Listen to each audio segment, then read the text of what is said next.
Hello दोस्तों, नमस्कार। स्वागत है आप सभी का एग्ज़ाम मास्टर चैनल में। और दोस्तों, इस वीडियो में मैं आपको आज क्लियर करवाऊंगा समास के ऐसे प्रश्न जो आपके एग्ज़ाम में आते हैं और जब वो शब्द आपसे पूछा जाता है तो आप हो जाते हो कंफ्यूज और आपको समास का उत्तर दे पाना मुश्किल हो जाता है। तो इस वीडियो को देखने के बाद पूर्व पद, उत्तर पद, अव्ययी, तत्पुरुष, द्वंद्व और बहुब्रीहि, देखिए इसमें एक कर्मधारय है जो तत्पुरुष के अंतर्गत आता है।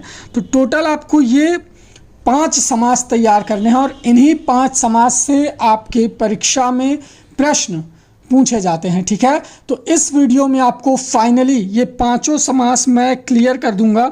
इनके एग्जाम्पल, क्या ट्रिक है पहचानने की, ठीक है, इनकी ट्रिक क्या है, कैसे आप जान पाओगे कि किस शब्द में क्या समास है। ठीक है, तो समास के लिए सबसे पहले आपको जानना ये जरूरी है कि समास का जो शाब्दिक अर्थ है वो है संक्षेपीकरण। किसी एक वाक्य को हम संक्षेपीकरण के एक शब्द बना देते हैं, है ना। तो ये चीज़ होता है, जैसे 2 या 2 से अधिक शब्दों से मिलकर बने हुए एक वाक्य को नए सार्थक में हम शब्द के रूप में एक कर देते हैं तो वो होता है समास। और जब हम उसका विग्रह करते हैं तो वो पूरा वाक्य निकल के आ जाता है और उसका अर्थ बन जाता है। ठीक है, तो इसी श्रृंखला में आप देखेंगे कि अव्ययी भाव, तत्पुरुष, द्वंद्व और बहुब्रीहि, ये 4 प्रमुख प्रकार हैं समास के जो आपको याद रखना है। कर्मधारय समास जो है ये तत्पुरुष समास का ही एक पार्ट है, लेकिन आपकी परीक्षा में ये स्वतंत्र रूप से पूछा जाता है कर्मधारय समास। ठीक है, तो दोस्तों इसके लिए सबसे पहला जो समास है आपको देखना है पूर्व पद जो कि अव्यय है और उत्तर पद जो है वो प्रधान। तो पूर्व पद और उत्तर पद आपको देखना होता है। ठीक है, जैसे मैं एक जो है प्रतिदिन एक शब्द लिया, प्रतिदिन, एक सेकंड में फिर से लिख दे रहा हूँ, प्रतिदिन। ठीक है, अब ये मान लीजिए कि ये एक वाक्य का एक शब्द बना है ना। प्रतिदिन का मतलब होता है कि प्रत्येक दिन में से एक, है ना, प्रतिदिन, रोज, तो ये होता है। ठीक है, अब जब आप इसे देखोगे तो ये प्रति और दिन मिल करके बना है प्रतिदिन। तो अब यहाँ पर प्रति जो है ये पूर्व पद अव्यय है और दिन जो है ये उत्तर पद है और ये मूल पद, प्रधान पद है। ठीक है, तो यहाँ पर आप देखेंगे कि ये अव्ययी भाव समास होगा। अव्ययी भाव समास कैसे होगा कि जब आप पद को तोड़ोगे तो उसमें पहला पद आपको उपसर्ग टाइप का या अव्यय मिलेगा। ठीक है, जिसका कोई सार्थक अर्थ नहीं होगा बिना इस वाले पद के, वो अव्ययी भाव समास होगा। जैसे आप देखेंगे यथाशक्ति, यथाशक्ति अगर आप लिखोगे तो यथा और शक्ति, है ना, अपनी शक्ति के मुताबिक या शक्ति के अनुसार। तो यथा शब्द का कोई मूल अर्थ नहीं है जब तक इसे शक्ति में ना जोड़ा जाए। ठीक है, तो ये पूर्व पद अव्यय का जब तक उत्तर पद से संबंध नहीं होता तब तक इसका कोई सार्थक अर्थ निकल के नहीं आएगा। तो ये है आपका अव्ययी भाव समास। ट्रिक पहचानने के लिए इसकी सबसे आसान ट्रिक है कि आपका जो शब्द दिया रहेगा उसका जो पूर्व पद है यानी शुरू वाला पद वो उपसर्ग टाइप का रहेगा। आपको लगेगा कि हाँ ये उपसर्ग लगाया गया है। ठीक है, जैसे आप देखेंगे आमरण, तो मरण में बड़ा आ अव्यय है ना। अनुरूप, रूप में अनु जो है उपसर्ग है। यथाक्रम में क्रम मूल शब्द है, यथा उपसर्ग है। और भरपेट में जो पेट है ये मूल शब्द है और भर उपसर्ग लगा दिया गया है। तो इस तरह से अव्ययी भाव समास बहुत आसान है। आपको उपसर्ग टाइप की चीज़ें या अव्यय टाइप की चीज़ें पकड़नी है अव्ययी भाव समास में। दूसरे नंबर पर आपका आता है तत्पुरुष समास। इसमें क्या होता है कि समास में पूर्व पद विशेषण होने के कारण गौड़ तथा उत्तर पद विशेष्य होने के कारण प्रधान होता है। तत्पुरुष में क्या होता है, जो आपका पूर्व पद होता है वो विशेषण होता है। ठीक है, और उत्तर पद क्या होता है, विशेष्य होता है। ठीक है, जैसे आप देख लीजिए एग्जाम्पल में आपको बता दे रहा हूं।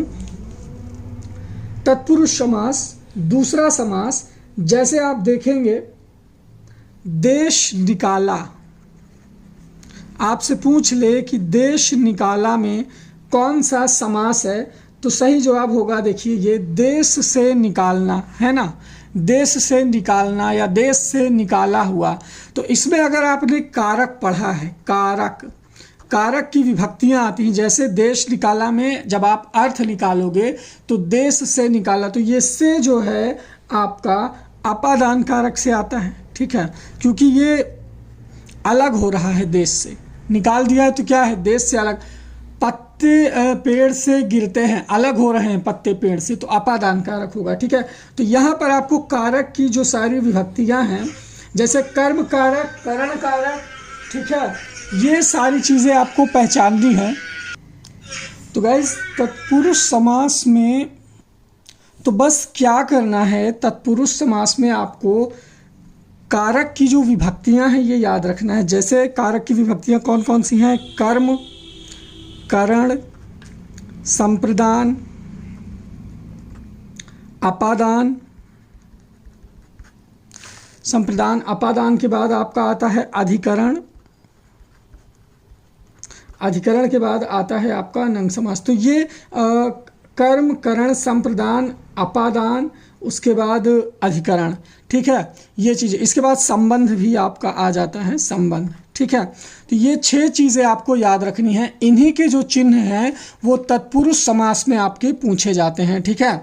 जैसे आपसे पूछ लिया कि स्वर्गवास, स्वर्गवास शब्द में कौन सा समास है, तो सबसे पहले आपको बिल्कुल मतलब घबराना नहीं, पहले इस शब्द को आप तोड़िए। स्वर्गवास को जब आप तोड़ेंगे तो मतलब होगा कि स्वर्ग को वास करने वाला, या स्वर्ग को वास करने वाला, स्वर्गवासी, ठीक है, या स्वर्ग को जाने वाला, स्वर्गवास। तो ये क्या हो गया, स्वर्ग को, कर्ता ने कर्म को, कर्म का चिन्ह है, तो ये द्वितीय तत्पुरुष समास हो जाएगा, द्वितीय तत्पुरुष। अब इसी में दोस्तों आपका आता है कर्मधारय समास, तत्पुरुष में ही आता है कर्मधारय समास। कर्मधारय समास, चलिए मैं यहाँ से समझाता हूँ आपको कि कर्मधारय समास में क्या होता है। देखिए, कर्मधारय में जिस सामासिक शब्द का उत्तर पद प्रधान हो, याद रखिए, उत्तर पद प्रधान हो और पूर्व पद में, उत्तर पद में विशेषण विशेष्य या उपमान उपमेय का संबंध हो। जैसे आप देखेंगे नील कमल एक शब्द है, नील कमल, ये उत्तर पद प्रधान है और ये क्या है, विशेषण विशेष, क्योंकि ये कमल की विशेषता बता रहा है कि कमल जो है वो नीला है ना। जैसे आप देखेंगे नील गाय, नील गाय में गाय जो है वो नील कलर के विशेषता बता रहा है, ठीक है, नीली है जो गाय। परमानंद, परम है जो आनंद। नीलकंठ, नीला है जो कंठ। महात्मा, हालांकि जब तीसरा अर्थ आता है इसी में कर्मधारय में, मान लीजिए जैसे नीलकंठ एक वर्ड मैंने लिया, तो यहाँ पर ऑप्शन में अगर बहुब्रीहि समास नहीं है तभी आप कर्मधारय लगाएंगे, नहीं तो ये नीलकंठ भगवान शिव का अर्थ दे देता है, तो यहाँ पर बहुब्रीहि समास हो जाता है, ठीक है। सबसे आसान ट्रिक यही है भाई, जहाँ लोग फंसते हैं तत्पुरुष और कर्मधारय में। कर्मधारय में आपको ये देखना है कि कहीं तीसरा या बहुब्रीहि का एग्जाम्पल तो नहीं जा रहा है, तीसरा अर्थ तो नहीं आ रहा है। जैसे यहाँ पर नीलकंठ में दोनों सही हो जाएगा, नीलकंठ में आपका कर्मधारय समास भी सही होगा और बहुब्रीहि समास भी सही हो जाएगा, ठीक है। इसके बाद आपका बहुब्रीहि समास मैंने आपको बता दिया कि दोनों पद कट करके तीसरा पद, जैसे दशानन, 10 आनन हो जिसके 10 सिरों वाला, अर्थात रावण, या पीताम्बर, है ना, इस तरह से, या चतुरानन, तो इस तरह से एक तीसरा वर्ड निकल के आता है, वो बहुब्रीहि समास है। बहुत आसानी से आप इसे पहचान सकते हैं। और द्वंद्व समास में जब आप विग्रह करते हो तो दोनों में और का भाव रहता है, जैसे माता पिता, तो जब आप इसे विग्रह करोगे तो क्या होगा, माता और पिता। जैसे दिन रात, तो दिन और रात जब विग्रह करोगे तो बीच में और का भाव आया ना, तो ये हो जाता है आपका द्वंद्व समास। तो गाइस, समास को सबसे इजीली, हालांकि द्वंद्व समास बहुत आसान है, आप इसे मतलब जो है वो कर सकते हो, ठीक है। एक होता है द्विगु समास, वो क्या होता है, संख्यावाची होता है, संख्यावाची। इसमें भी द्विगु समास में संख्यावाची कैसे, जैसे चौराहा। अब ये पहला वाला जो है ये चौराहा यानी 4 रास्तों का समूह इंडिकेट क्या कर रहा है, 4, एक 4 संख्या 4 रास्तों के समूह को इंडिकेट कर रहा है। जैसे नवग्रह, 9 ग्रहों का समूह ये 9 संख्या को इंडिकेट कर रहा है, इसलिए क्या होगा, द्विगु समास, संख्यावाची हो जाएगा। ठीक है, तो बहुत आसान है समास को पहचानना, समास को समझना। बस क्या है जहाँ कन्फ्यूज़न होती है आपको कि तत्पुरुष समास और कर्मधारय समास में कन्फ्यूजन हो जाती है। तत्पुरुष समास में आपको कारक की विभक्ति ज़रूर देखनी है कि कारक की कौन सी विभक्ति इस्तेमाल हुई है, तो इसके लिए आपको कारक रखना होगा। कारक का जैसे प्रथमा विभक्ति कर्ता होता है, द्वितीय विभक्ति कर्म होता है, तृतीय विभक्ति करण होता है, चतुर्थी विभक्ति संप्रदान, पंचमी अपादान, षष्ठी, ऐसे मतलब आपका बढ़ता चला जाता है। तो ये कारक आपको रख लेना है और उसके बाद आपका कर्मधारय समास तैयार, तत्पुरुष समास तैयार हो जाएगा। कर्मधारय में जो है विशेषण विशेष या उपमेय उपमान का संबंध होता है।